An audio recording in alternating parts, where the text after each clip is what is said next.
Good, thank you. Good morning, everybody. Welcome, and we'll start the official board meeting of the Albany County Business Development Corporation. Let's do a quick roll call. Alan Alexander, I'm here, President. Diana also. Here. Alan Michael. Here. Marcus Pryor. Here. Daniel Scarn. Here. Susan Pito. Here. Great, and also here is Caitlin O'Brien, presenting legislatures. Thank you. We have a full quorum for this meeting. Mr. Chairman, I'd like to introduce a few guests that we have with us today. We've got Andrew Salmon, who's the Director of Planning, Environmental Conservation and Sustainability for Albany County. And we've got Pat Curran, token Irishman in the county. Welcome. Welcome. Good progress. Yep. With that, we will hope everybody had a chance to review the meeting minutes from our previous meeting on September 16th. Are there any comments, edits, or revisions to the meeting minutes?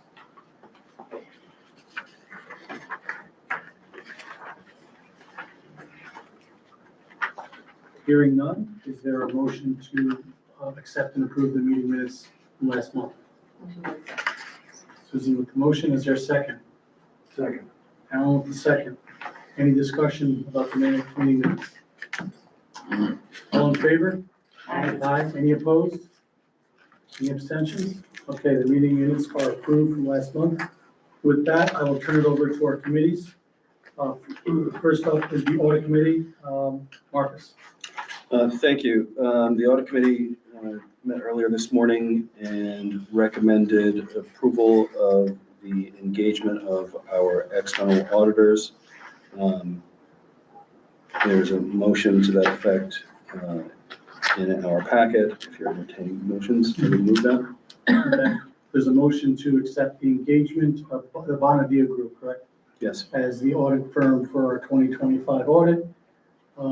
Is there a motion to accept the recommendation of the Finance Committee? Motion. Okay, you made a motion. Yes. Okay, second, Diane, second. Any discussion regarding the motion? Not all in favor? Aye. Any opposed? Abstentions? Okay, the motion passed. Engagement has been approved. Thank you, Marcus. We'll move on then to our Finance Committee and Alan. Okay, the Finance Committee met earlier this morning to discuss the proposed 2026 budget, as well as the next outlying 3 years for posting to the Paris website. And at that time, the committee approved the budget as was presented. And I would like to make a motion that we formally recognize and approve the 2026 budget so that it can be properly posted on the state website. Thank you. And we have a motion to approve the 2026 budget. Is there a second? Second. Susan, thank you. Any discussion? Hearing none, all in favor? Aye. Any opposed? Abstentions? Okay, motion carries. The budget has been approved. Next up, we have our CFO report. Amy. Good morning, everyone. I'll begin on page 9 of your packet with the statement of net position. Year-to-date, September 30th, total cash in the bank is $9.7 million. Of that, we currently have $7.5 million invested in treasury bills that will be coming due before the end of the year, which we will renew. Moving down to accounts receivable, our loans receivable is $10.7 million, of which all loans are paid current to date. And we have $51,000 of accrued investment income on the 3 treasury bills. Moving down to liabilities, we have $388,000, which is due to the Alliance for the vouchers. I did pay the Q2 voucher in October, so that will be lower next month. And our net loss year to date is $51,750. Are there any questions on the statement of net position? If not, I'll move on to page 11, which is the budget versus actuals. Year-to-date, total operating revenues is actual is $490,000 compared to a budgeted amount of $264,000.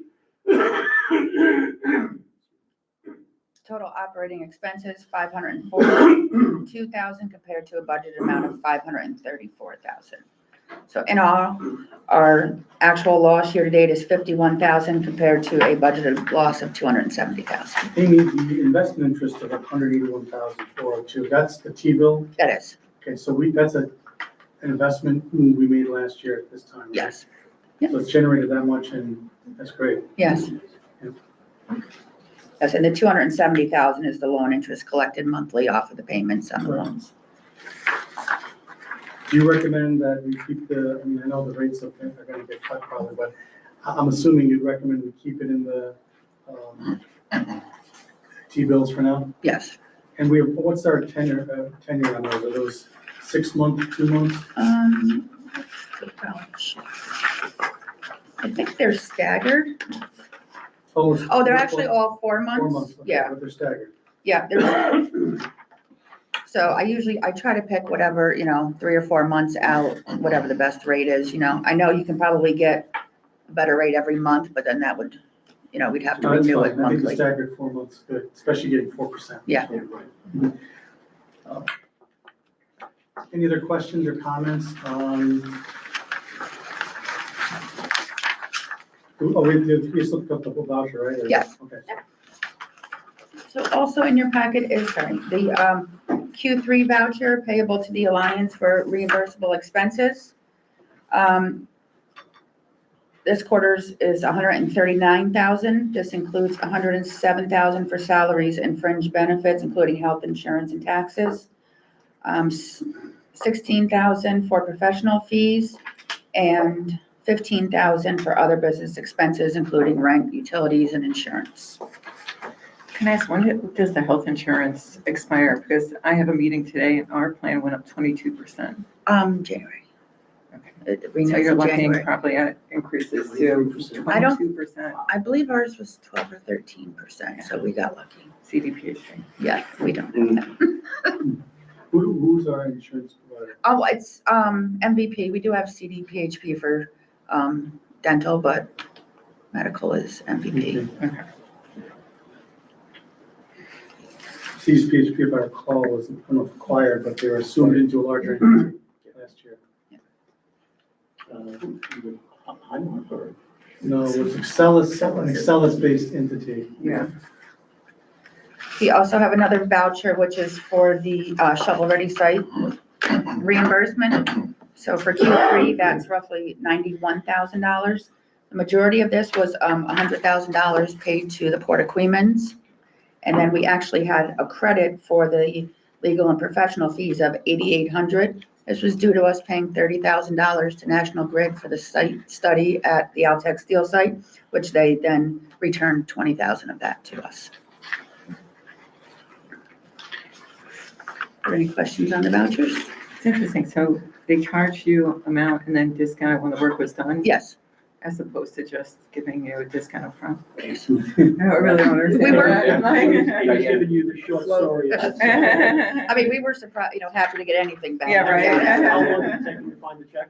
Oh, yeah, I mean, I think we paid them in October, and then 4 or 5 months later, they said, you never paid us, we can't find the money, and so, I mean, it took them months to even start after we paid the initial $30,000. Mm. That's how much money they have, So we do need to, I think, approve the voucher, right? Yes. Okay. Is there a motion to approve the Q3 voucher? Second. Any discussion? All in favor? Aye. Aye. Any opposed? Abstentions? Motion carried. With that, I'll turn it over. The next on the agenda is Kevin Catalano and application for consideration. Thank you. As Kevin mentioned earlier, we do have some legacy renewals on the books. These are the last 3 for this year. We do not have any renewals for next year. So that gives us time to work on the strategy, to work on a process for the legacy loans, whether it's higher loans, all that good stuff. But these are the last 3 for this year, and then we have a full year that we won't have any renewals, which will give us that time. So the first renewal, you'll recognize the name is Tax. The corporate name of the real estate is Break Time 5. They are located on Route 9 in Glenmont. We did the original loan for $915,000, and that's when the program was looking at things like a similar program doing 50, 40, 10. I haven't even looked at that since we started. What I'm always trying to do is backfill what a bank will do and where we can backfill in. The current balance is about $655,000. We'll renew at 4% for a 60-month term based on a 10-year amortization. They currently have met their job numbers. They have 18 employees. They currently have 6 job openings, 2 for body shop mechanics, 2 for actual mechanics. Kind of the guy that does the deep clean after the work has been done, especially in the body shop where they get all dusty, and then they need an office person. I had the opportunity to connect the manager, the one owner, to BOCES, and they're going to be working with BOCES to try to work through their automotive and body shop programs for good, solid employees. So we're doing the right thing, but looking to renew no more than $655,000. And the way it's written that way is because we do these 2 months in advance, we'll have two more loan payments collected. So it'll be closer to $650,000. We'll do it at 4% for another 5-year term. Can I ask a quick question of a banker here at the table? What is the current, for something like this, if I went to a commercial bank, what would be the interest rate? In fives, high fives, 5.5 to 6% right now, with the rate cut that just happened. Okay. So we're saving someone 150 basis points. Or more. For good credit. I mean, obviously, it's not good Yeah. pricing, and the rate's higher. So if we could get a motion to approve the resolution on page 17. Is there another bank involved or no? We don't know. No, it's, Kuksaki is in the first position. Well, now, Justin's spot. Not yet. Oh, yeah, I'm home, but close. Slow down.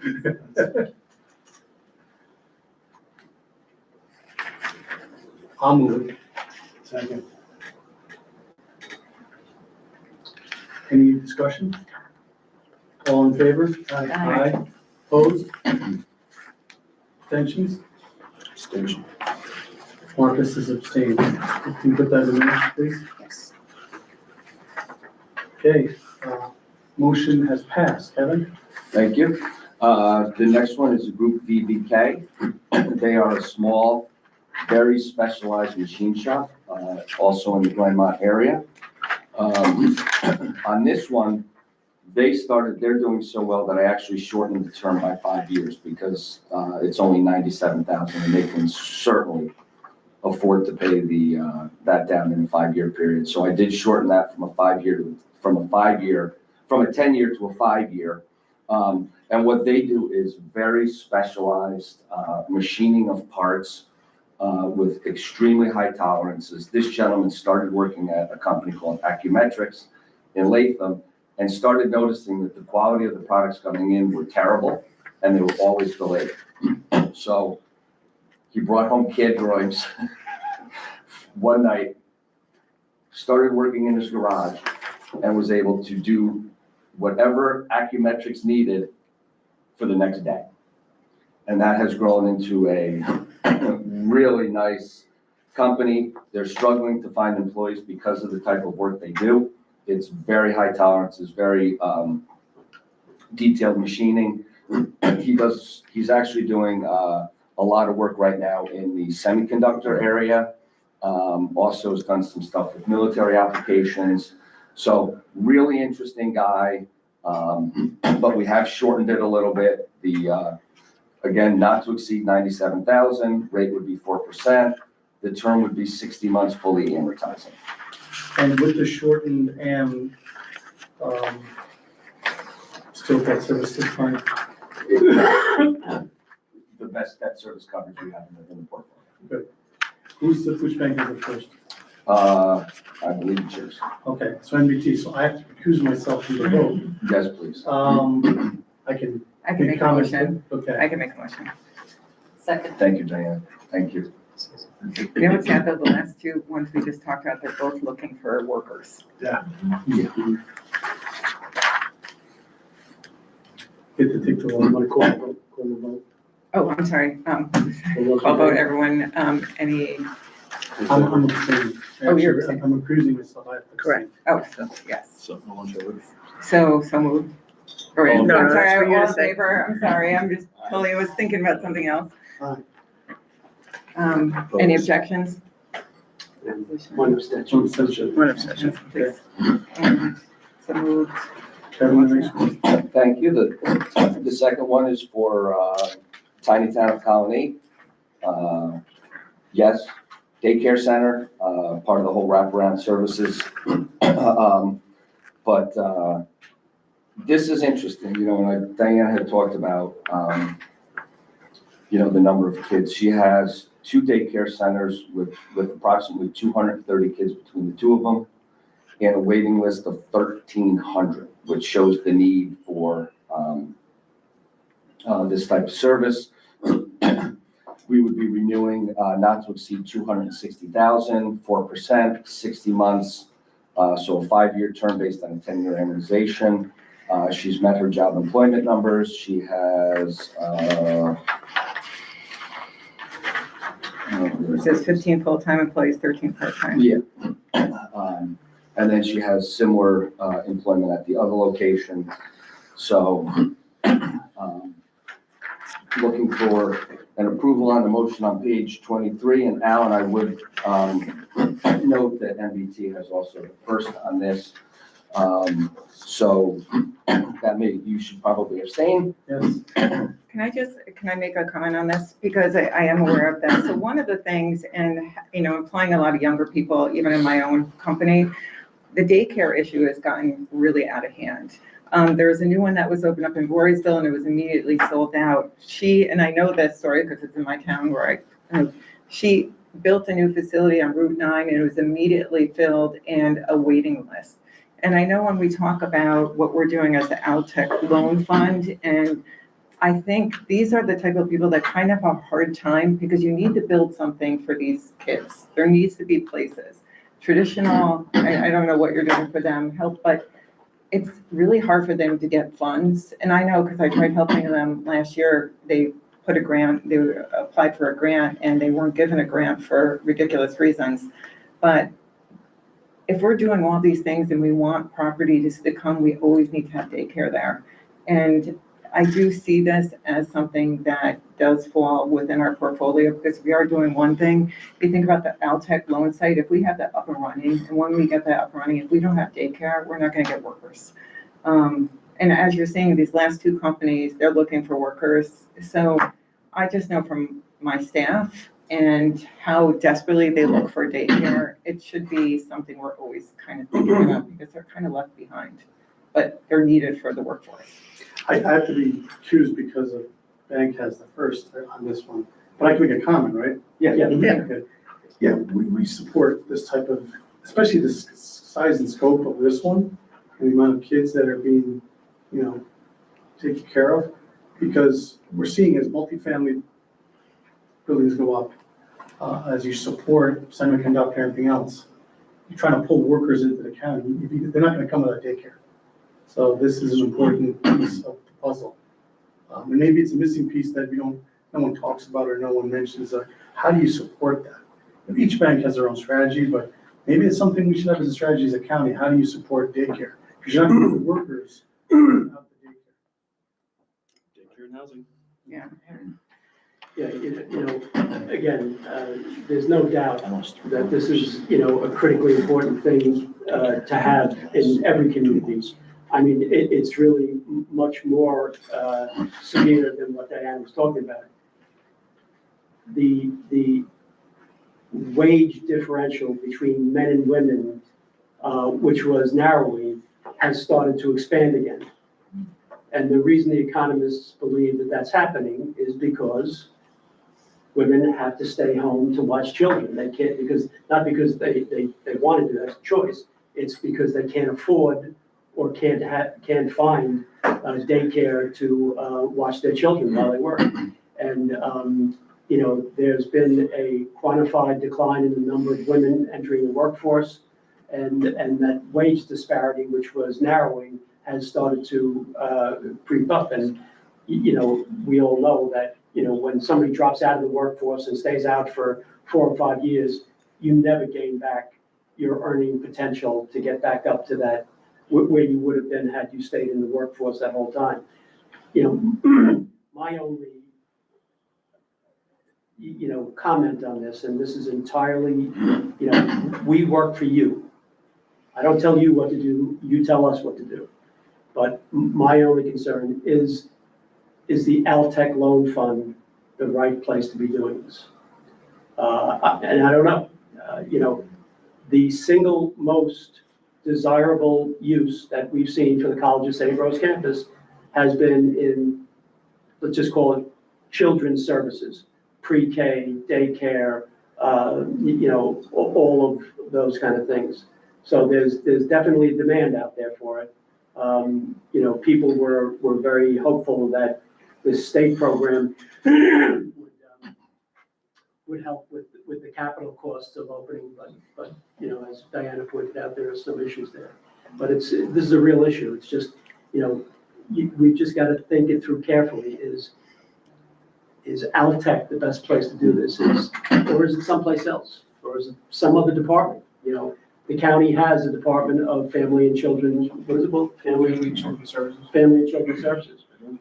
The problem is they're not doing a great job. What's that? The problem is they're not doing a great job. And if we want to attract people, if we really want to do economic development, I think we have to kind of think about that to get the workers. I see so there's many no people doubt not that- coming because of it. Yeah, there's no doubt that it needs to be done. I'm just suggesting, Yeah. is the Altech loan fund the right place to do it?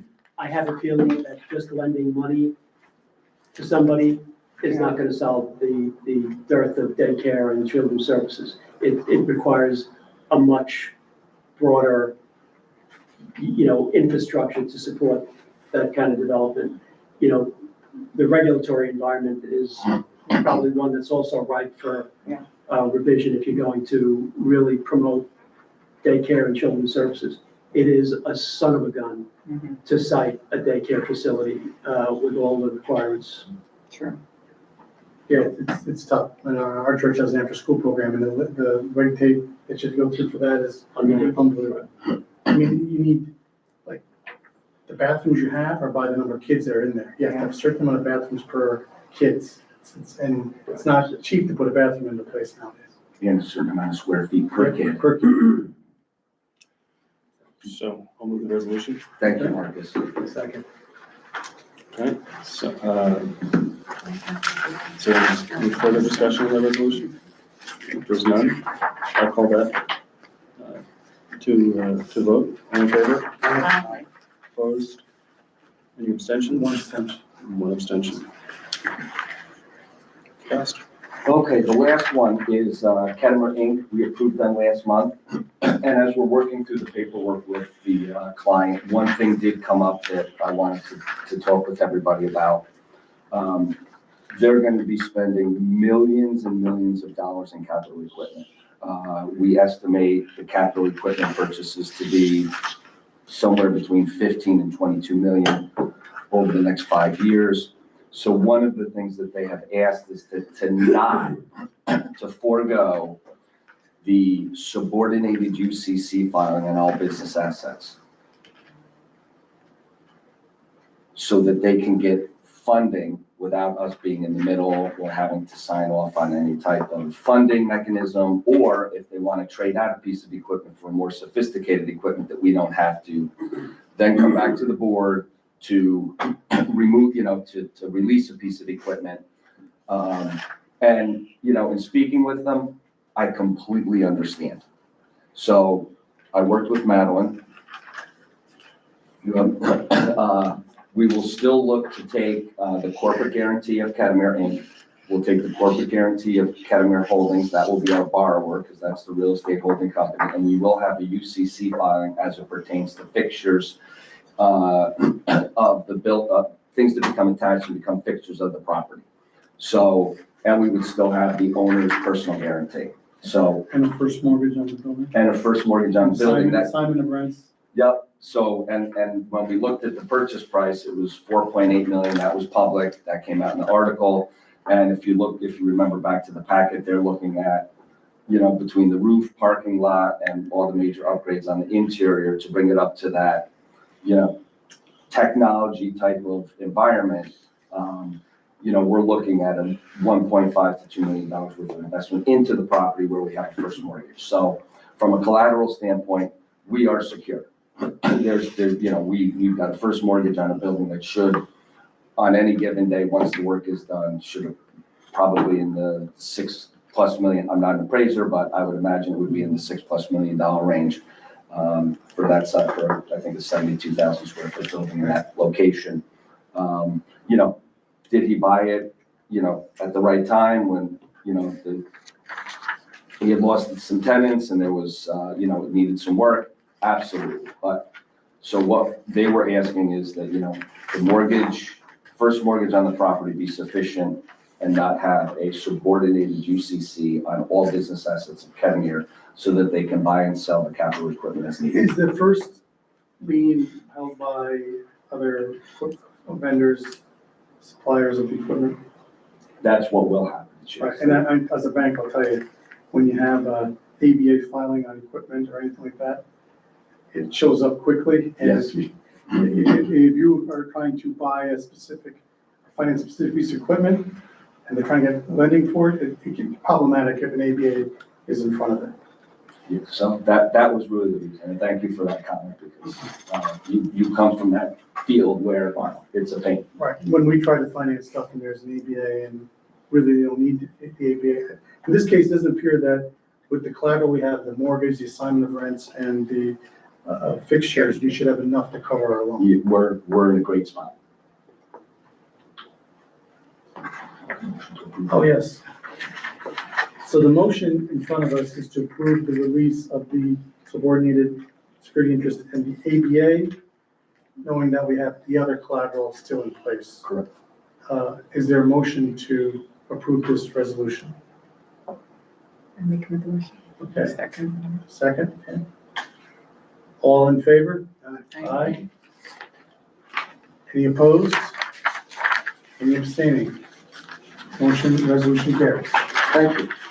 That completes my part of today's meeting. Thank you. Thank you. And now, next on the agenda is the CEO report. Yeah, thank you, Mr. Chairman. I'll make this brief. So the major projects that we're working on outside of the Altech portfolio, as you probably know, are the campus of the former College of St. Rose. We staff the Albany County Pine Hills Land Authority, the authority that the county executive created to take these assets over and to stop them from declining and decaying into what we've seen happen with other colleges around the Northeast, which this unfortunately is a bit of a phenomenon. So we hired a consultant to do a master plan for the campus, a company called CPL, which you may recognize as their full name. They now go by CPL, but it was, you remember, Al, what they were? Clark Patterson and What was Lee. it? Clark Patterson Lee, right. Thank you, Sarah. Sarah remembers everything. So anyway, we have them underway doing their planning. We've held 2 public hearings. We've got the last one on the 29th of this month. And we expect the study to be done by the end of November. This is a very accelerated master planning process. But this will give us and the staff guidance about what buildings should be marketed for what purposes and the conditions of those buildings. And, it's a very complicated thing. This place was built as a college campus, right? So the tax lines are non-existent for the most part. This was built in a residential neighborhood that were all single homes. They knocked them down, they built college buildings, but they never adjusted the tax line. So we've got tax maps that intersect buildings. We've got our legal team working on straightening that out.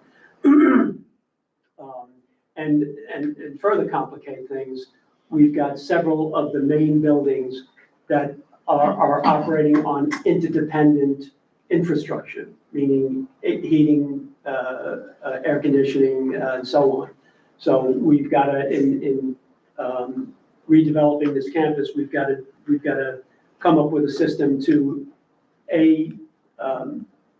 make individual investments in these buildings for those systems, which I think would be cost prohibitive, or B, figure out a way to meter these services to the purchases or the lessors of these buildings. So at the end of November, we expect that the consultants will be done and will be off and running. There's a good deal of interest. The consultants have interviewed all the area local developers and various interests, like I mentioned earlier with daycare and, various educational uses. The nonprofit sector is very involved. So a lot of activity there, and we're expecting to have a plan at the end of the month, which is when the hard part starts, right? The planning was the easy part. Now we've got to go out and develop this campus and develop it in a way that enables us to pay off $40 million in outstanding debt. So that's no small feat, but that's what we'll be engaging in, towards the end of this year and the beginning of next year. Any questions on that, Mark? Yeah, Kevin, will any of those buildings be disposed of before the study is completed? No, the county executive has agreed to hold off. The county has expressed an interest in certain buildings, and the county executive has agreed to hold off until doing any of that until the plan is completed. So, because he understands the importance of the plan and getting the public feedback and going through, following the process. And notwithstanding that, it is likely that there will be some county service restacking? Well, there is a county presence on the campus already. Right. Thankfully, and again, you've got to give the county executive and the county legislature some credit on this.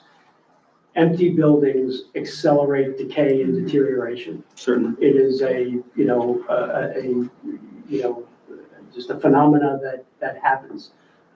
Thankfully, the county repopulated several of the buildings on a temporary basis. We've got Parks and Rec, Veterans, Aging. We just did the sheriffs. Yeah, they're in the sheriff. And I think that's about it, right? So, that's good. We've got people on that campus, and listen, some people in the community express concern, well, why are you having these people come on here? Well, thank God that they are, because there's no better way to maintain or secure that campus than to have live bodies walking around and breathing human breath in those buildings. It does tremendous things. It also serves, I believe, having been involved in economic development for a long time, that it creates some development momentum on that campus. Investment capital likes to have company, right? Nobody likes to be the first guy to put money into a project. That's why the anchor tenant in the mall usually has the most favorable lease conditions. Well, in this instance, the county has kind of been that anchor tenant by proxy. What happens going forward, I don't know. Whether the county does something else with theirs, I don't know if that decision's been made yet, Marcus. But, thank God that they're there now, and sheriff just moved up in there in a temporary occupancy, that kind of gives everybody a little bit more peace of mind, having men and women in blue uniforms or whatever, blue uniforms? Yeah, I think that's blue uniforms. Walking around there, so, but a lot of moving parts up there, and, a lot of stuff to do. Any other questions on the campus? So the next project that we're working on, which maybe eventually might come to before the Altech fund, is the demolition of the central warehouse. We are going through the permitting process right now. A very complicated process. There's some environmental mitigation that has to happen there. We've got to get are what they call our means and methods, or the demolition company's means and methods approved by the New York State Department of Labor. They're responsible for monitoring asbestos removal and enforcing those regulations. We also have to engage Amtrak and some of the freight carriers that use that line that's immediately to the south, the line that goes over the Livingston Avenue Bridge. If you're coming out of Rensselaer and going towards Schenectady, you come up and you cross the Hudson River and go points north and west out of there. And that rail line is literally, a putting green away from the building. So there are a whole series of safety precautions and costs that Amtrak has to incur, which the project has to pay for, to ensure the safety and security of that rail line. As you may recall, there was some debris that fell down on that track several years ago, and it stopped the Amtrak traffic for a couple of days or so. Anne Marie was with the city at that point in time, and they had fun of dealing with that. So, this is a very complicated demolition, but it's, we are going to get it down. The commitment of the county executive and the governor has just been fantastic. We're now at $14.6 million for demolition. And, once we get that down, we will have a developable site that, we will attempt to try to get redeveloped. Some people have suggested that might be a great site for a tour or water-related tourism infrastructure. Apparently the historic, Marcus is smiling, the historic Erie Canal Lot 1 right, I've heard this. is right there underground. Modern printing. It's supposedly still there, but just buried. And other places around the state have excavated those former lots, and they're very substantial features. They're enormous, actually, and very imposing. They're made of granite, and so that might be some kind of waterfront-related tourism initiative, but we'll have to see. Kevin, are the rails controlled by CSX or Amtrak? They are. Now let me think. They are, I think, owned by Canadian Pacific. They are primarily in use by Amtrak, but there are two other freight lines that use it as well. I think Central Kentucky, something or other, and another freight line. But Amtrak is taking the lead and doing the safety and security for all the rail lines involved on that part. What the contractor will do will put what they call a debris shed over the 400 feet of rail that is immediately adjacent to the central warehouse. But still, Amtrak is, it takes a lot more caution, and, if something catastrophic happened, the rail shed, the debris shed wouldn't stop it. It's just for incidental stuff that falls down. But if, a wall ever failed, that wouldn't.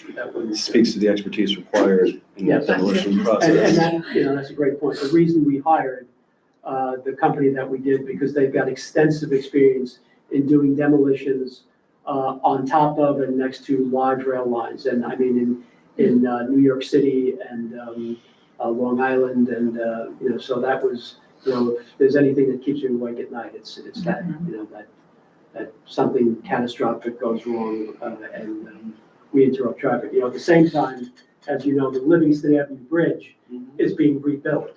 And they'll do that the same way they did the former Tarrytown, the Tappan Zee Bridge into the Mario Cuomo Bridge. They'll build another bridge right beside it, keep using it, and then when the new bridge is finished, they'll just reroute the traffic to the new bridge and start the demolition of the old bridge. So, but that's years, that's probably take 5 plus or minus years out. So a lot of other projects, we've got a lot of things in the pipeline, a lot of activity. Altech is a spectacular tool for us to make things happen. And, I just want to thank you all for your support and your good fiduciary, stewardship of the Altech funds and, look forward to, seeing if we can put this to work even more effectively. So that concludes my report, Mr. Chairman. Thank you, Kevin. Any questions for Kevin? Are there any public comments? Nothing? Hearing none, is there a need to go into executive session today? Nothing for me, Mr. Chairman. Anything from the board, Kevin? Alon, nothing? Okay. With that, is there a motion to adjourn the meeting? Marcus, second. And all in favor? Aye. Aye. Meeting's adjourned. Thank you, everybody. Have a good day. Thank you.